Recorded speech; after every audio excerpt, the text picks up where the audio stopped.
کسی جنگل میں بہت سے اونچے اونچے خوبصورت درخت تھے۔ ان میں سے ایک درخت کا تنا ٹیڑھا تھا اور شاخیں بھی ادھر ادھر کو جھاڑ کی طرح پھیلی ہوئی تھیں۔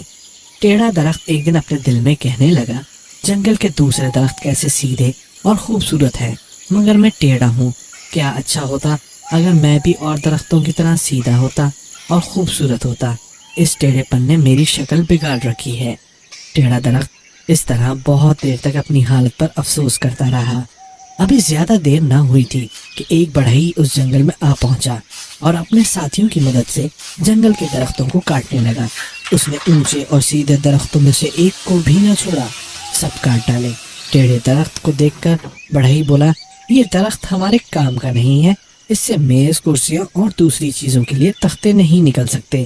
یہ کہہ کر اس نے ٹیڑھے درخت کو چھوڑ دیا اور ٹیڑھا درخت دل میں کہنے لگا، جس چیز کو میں برا سمجھتا تھا اس کی وجہ سے آج میری جان بچ گئی۔